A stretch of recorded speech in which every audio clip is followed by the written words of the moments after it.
Guys, welcome back to the channel. Now in this video I'm going to be talking about the 8 tips on why looking poor is really important.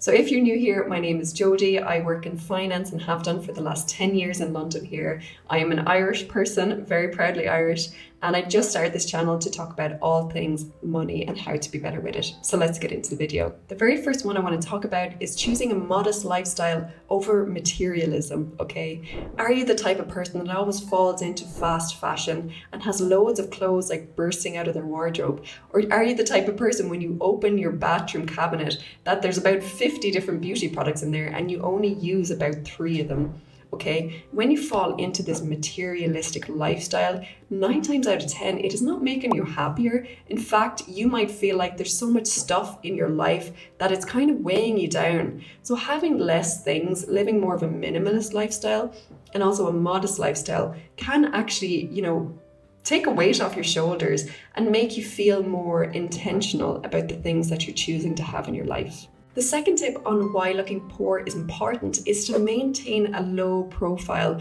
rather than having flashy things. So let's say you want to buy a Ferrari and you're driving around. Of course, you're mainly buying it because you want people to look at you. So if you buy something just to be in search of happiness or to connect with people, that is of course a very dangerous cycle, because then you're going to have to just keep buying things and spending your hard-earned cash just to try and feel happy. But do you ever feel fully fulfilled? Let's say, for example, your whole life you wanted to buy a house, and in the back of your mind you're like, once I buy this house, I'll be truly happy. I guarantee you, when you purchase that property, you are not going to be fully fulfilled, because you're going to start to feel empty inside that, hey, I'm not as happy as I thought I would be by reaching this goal. Yes, I feel, that I've achieved something major and that's great, but it's not, filling you up from the inside. You have to really understand what in your life gives you energy and what gives you joy. When you try and lean your joy onto materialistic items and feel like you can only get it that way, it's just, a pit of disaster really, because you're just going to keep spending and then not ever feeling fully whole on the inside. So ways around this, honestly, is things like meditation, things like yoga, things like going for a walk, to really be present and understand what's giving you joy that day. Is it, having the sun hitting your face on a sunny day when you're out walking? Is it being in like a meditative state when you're in a quiet room with strangers, but maybe you get to chat to them afterwards and create new friendships there? What is it that you're really searching for? Because when you find that, that is your true happiness rather than materialistic items. The third way in which looking poor is important is when you look at social media, things like Instagram, things like TikTok. We are bombarded by things of like, this is a dupe that you can get for £10, or these are the best Amazon buys that you can buy today. Okay, you are absolutely thrown in the face by all of these things on social media. So honestly, what I try and do now, and what I suggest other people do, is to step away from the screen in the evenings, okay? Don't be falling into this doom scrolling loop and then get, persuaded into buying something that you never even wanted to buy anyway. It might be a new makeup brand that you feel like this influencer is really, passionate about it, it's the best thing ever, and then when you purchase it you're like, this is just average, it's not even as good as what people were talking about. So you tend to fall into this trap with social media and having your phone and have everything at your fingertips. So if you try and step away from it, you of course will be better off financially and on the inside too, because you're not wasting money on things that you didn't really want in the first place. So number 4 then is shifting your mindset into materialistic luxury items, into using your time more beneficially, like education. So videos like this, channels like this, where we talk about personal finance, the information is totally free. Like, I'm not charging you anything for this. And there's also, a variety of other channels as well that you can learn about how to be better with your money, okay? So when you forgo, luxuries and, replace your time with things that are actually valuable for you, it will of course be beneficial for you in the long term as well. I did a video on this recently talking about a rich mindset versus a poor mindset, which I'll pop up here if you're interested. But essentially what it means is how we spend our time is how we're going to benefit in the future. So a rich mindset is more like we will have a creation mindset, versus a poor mindset is more like consumption. So we're going to watch TV, we're going to be on our phone, versus a creation, which is like, we're going to do something, we're going to create something, we're going to, start a new hobby, we're going to learn guitar. When you switch from consumption to creation, your life will be more fruitful because you're learning, you're bettering yourself.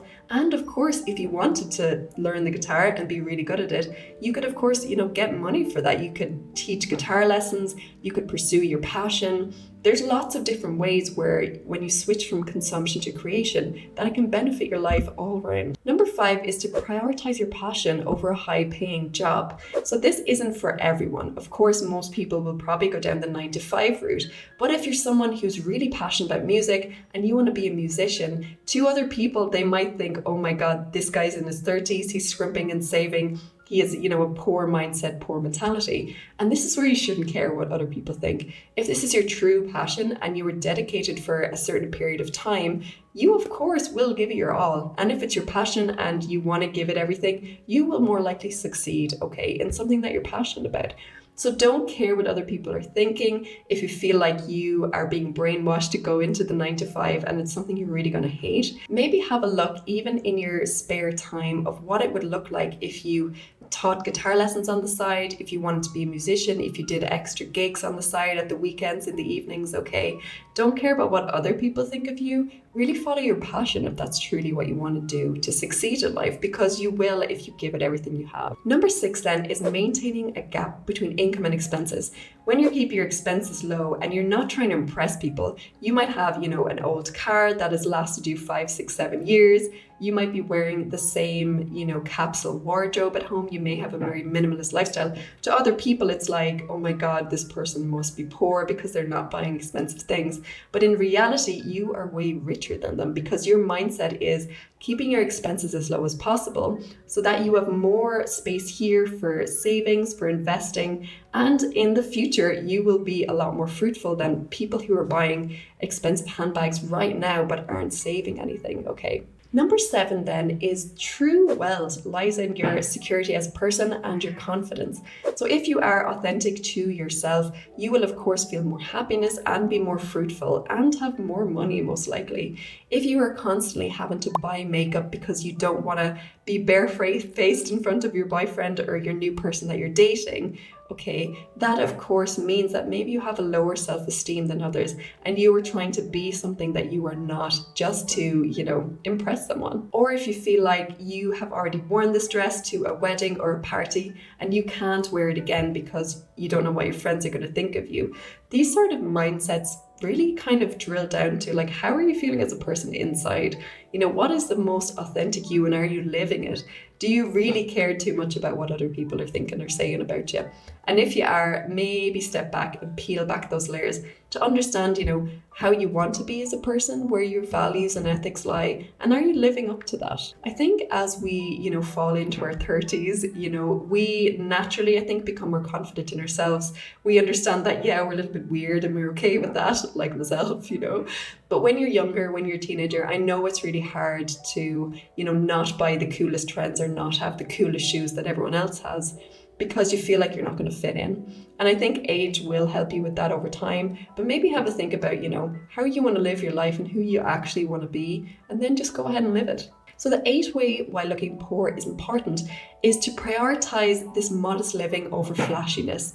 Now, I did mention this at the very start, but I want to mention Warren Buffett, who's one of the best investors of our time. Of course, he's based in the US, and he is renowned for still driving the very same battered car that he's had for years and still living in the home that he first bought many decades ago.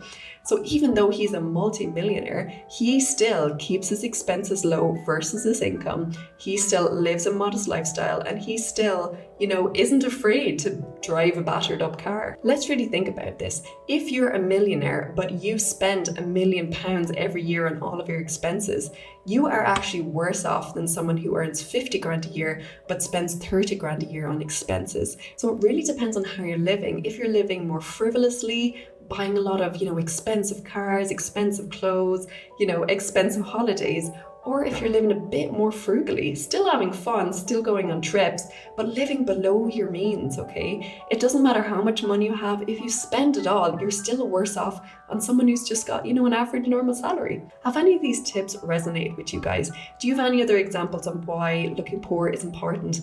Have you come across some of these, maybe confidence issues and feeling like you had to buy flashy things or like a new handbag to impress friends around you? Or have you grown into yourself as a person and understood and understand that paying less every month really helps you in the future and to be able to increase your savings over time? If you guys have any video ideas that you want me to do, just pop it down below. I'll be happy to answer them for you.